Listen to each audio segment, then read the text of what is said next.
Hello, today I wanted to make a video explaining why I like the Battle Factory so much and what the Battle Factory even is. Battle Factory, it's part of the Battle Frontier. It's something that you only get to after the Elite Four, and I think even after all 16 badges here in Heart Gold Soul Silver, it's the end of the game. That being said, I feel like the Battle Frontier is when the rest of the game has gotten too easy. This is where you go to give yourself another challenge. Why I like the Battle Factory is you don't use your own Pokémon, which makes it a little easier because you don't have to train or grind anything. The system, it's a little different. It's very similar to something in competitive. I'll just kind of start getting going to show what it is. We're going to do open level, which will put everything at level 100, and it forces you to save because if you quit out, then it will disqualify you. You're not allowed to save scum on this, which makes it an extra challenge, especially to try to get high streaks when you can't save scum. You have to, one mess up, you have to start over. I will liberally use the fast forward because it takes a long time, especially at level 100, to watch HP come down. Depending on your streak, depends on how much information it will give you. I'm to the point where it will still tell me their first Pokemon and it will give me a move, but that's it. At the very beginning it will tell you all 3 Pokemon. I don't really care too much about that. I mean, I'll just remember Ambipom and Last Resort. But then you just get a look at the Pokemon. It's like we have a Dusknoir, Porygon 2, Dugong, Magnezone, Probopass, and Jinx. And you get pick 3. And those are the 3 you'll start using for the first battle. And after every battle, you can switch one of yours for one from the opponent you just defeated. And so it takes a lot of knowledge on what every single Pokemon does. Like Dusknoir is bulky with a lot of offense. It might make a good lead. I find for leads, something with not very many weaknesses, like Dusknoir, Porygon Z was good. Things like Probopass and Jinx don't make such good leads. Porygon 2 is another bulky, very hard-hitting attacker. This Dugong is kind of funny, doesn't have any damage dealing moves, just has one-hit KO moves, and then Rest and Sleep Talk. It's a surprisingly good strategy, if a little gimmicky. Magnezone, another bulky special attacker. It's got very high defense. I don't know how good I feel about the move Magnet Rise, but Thunder Wave could be really nice. Charge Beam Flash Cannon leaves a lot to be desired in the offense, though. Probopass has Explosion, which can be a lot of fun. It does not actually have that high of an attack. Probopass is actually usually more of a special attacking Pokemon, so the fact that they've janked it to try to be an attack one. It has good defenses, but its typing is really rough. It does have Explosion though, which usually can take out another Pokemon, so 1 for 1, it can usually pull its own weight. Jinx, I've seen this Jinx before. It doesn't have Psychic, which can be very disappointing, and Blizzard has that low accuracy. I'm not a fan of this Jinx, but it is, I think, the fastest thing I got the option to pick, so speed matters a lot, but I think right now I'm not going to bother with that. I like that Dusknoir and that Porygon 2. I am remembering that the thing I'm up against is an Ambipom with Last Resort, which I think I've memorized that set. It might not be able to touch Dusknoir. Dusknoir again could make a good lead. Porygon 2 could also make a good lead. Probopass with Explosion, it's not bad. I might take the Dugong just because it can be very stable. Might take the Jinx. Might take the Probopass just because it has Explosion. It has a low attack, considering it's got 4 damage dealing moves. It has a really low attack, though. Alright, that's enough deliberating. Dusknoir, Porygon 2, definitely. I think Jinx will be the one I'm going back and forth. What were your moves again? Porygon 2, Tri-Attack, Signal Beam, Shadow Ball, Ice Beam. That's nice. Nice little set. Let's just start with Porygon 2, take Dusknoir in second.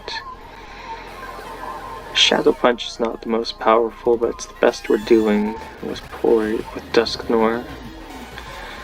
I think I'm going to take Jinx just for the speed. Jinx will probably be the one I get rid of.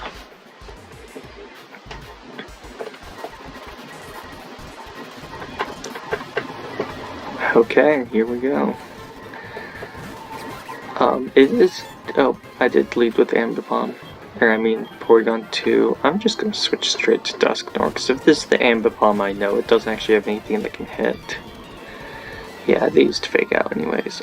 Worth noting that Earthquake will be more powerful than Shadow Punch if they're all neutral. Should have gone for Earthquake.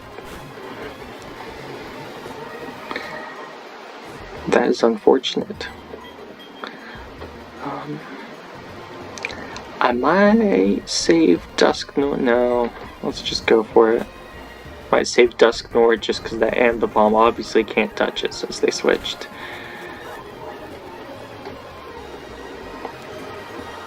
Burn halves your attack, and so not doing that much damage. Also worth noting, Magmortar has a higher special attack than attack, and it's using physical moves, and so it is at a disadvantage there. Do you have something that can...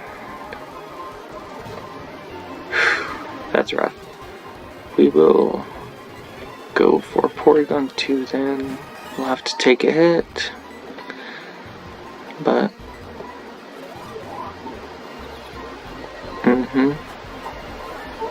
Oh, I love Lumberries. Lumberries are so nice.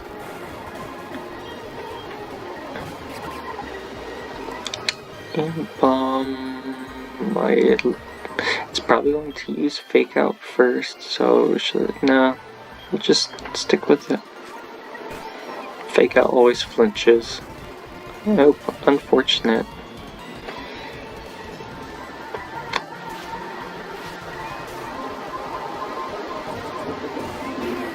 The Porygon 2 traced the ability Flame Body from Magmortar, and that's how the Ambipom got burned.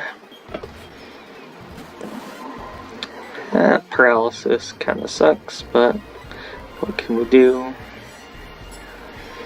Might be able to beat the Starmie in this Slugfest, and then I've got the Jinx. Jinx's Energy Ball definitely can take out Starmie. Blizzard and Hydro Pump. I don't like the low accuracy moves, but Starmie's just such a good Pokemon, it's hard to avoid that one. There's a chance it has something like Shadow Ball, and I believe Starmie will be faster. Well, it has Recover. The Energy Ball should still take it down though.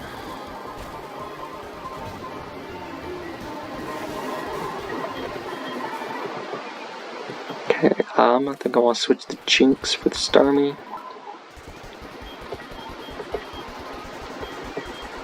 Earthquake, Donphan.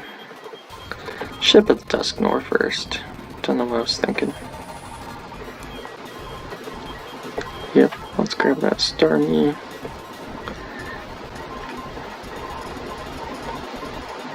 Found one of the best strategies in Battle Factory is finding Pokemon that don't have very many weaknesses. Because oftentimes when I lose a streak, it's because I stacked up on a bunch of weaknesses and then got unlucky with an opponent that had those weaknesses of mine. This is not looking good for them. Porygon 2 is just gonna have a heyday against these ground types with Ice Beam. Sometimes it's just really easy, yeah, that's them stacking up on weakness to ice and me having it. Special attacking Salamence. As great as Salamence's base stats are, I don't think I want to pull special attacking Salamence. Unfortunately, since I did that so quickly, I didn't get to see what their moves are. There is an advantage to getting a new switching Pokemon every time. It makes, the more you've swapped, the more the initial 6 are more powerful. It has an interesting Starmie. Its special attack is actually not that high. It has strong moves though.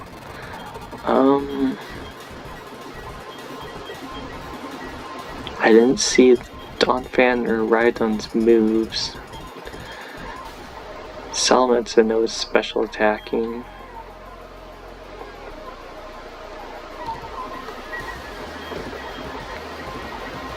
Let's just grab Salamence, just because it's got such high stats, and with Intimidate, it's bulky. Even if that's not the thing most people pick Salamence for, it is bulky.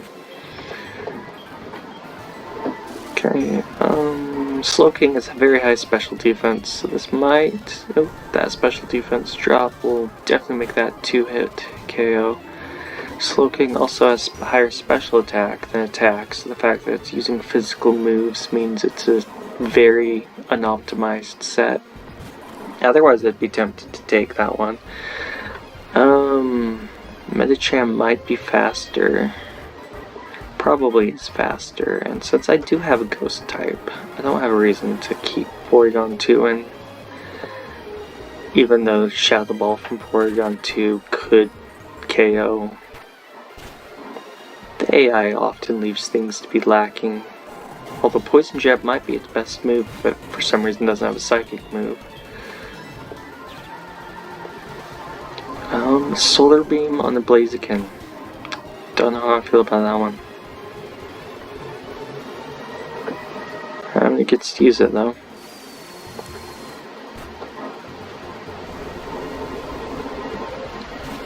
Dusknoir is the definition of a tank. It's got high defenses, high power, no speed. Okay, for Blizzard on a Glaceon, that's very typical. Let's see what the Salamence actually has. Yeah, it's just straight up, ooh, Draco Meteor with Wise Glasses, no flying move. Flamethrower is like its default move then, that is rough. Let's grab Medicham. It's the only thing that might not have a suboptimal, might have somewhat of an optimal set. Both the others are using their lower offense. Glaceon just suffers from not having a very good move pool. That might KO me.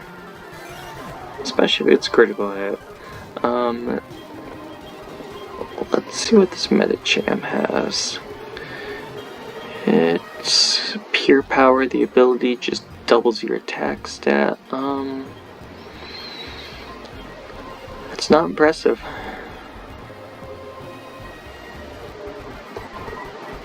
But I think it will be my best bet here. Don't know how well Dusknoir can do it. Because at this point I've got 2, they've got 3.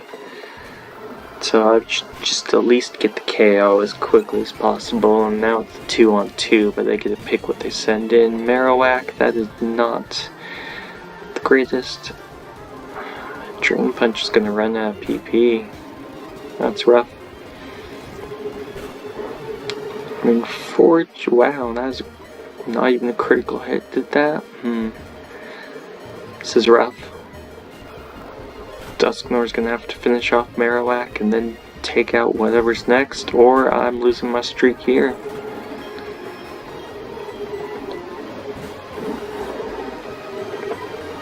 Okay, yeah, this. Okay, Dusknoir's faster at least. These are all low speed Pokemon that is rough to see. This is rough because that thing's just gonna have high defense. I'm pretty much gonna have to count on it using bad move choices. It looks like we speed tied since taking turns. The fact that it's using Ice Fang is just poor AI. It probably has Earthquake too. And just 3 Fangs. It looks like it's not going to matter, and I've lost this one. Anyways, I guess I say that's one of the things I like about the Battle Factory is it is not easy. And if you reset out now, you come back, it will say, sorry, you can't quit out in the middle of the battle. You lost your streak. So, you can't save some of that. Okay. And that will be that. I was like somewhere in... I was 17. Okay, yeah, I was 17. My record's only 29 right now. And level 50, you have different Pokemon to select from. I think it's actually a little more tricky at level 50. I've only made it to 20. At 21, you fight the Frontier Brain, who is... He's just using the rentals as well. I think they guarantee that he doesn't have some of the suboptimal ones, but it also has much better AI than a lot of these other opponents that we've been up against, and I think after him the AI improves. But that is a taste of the Battle Factory right there.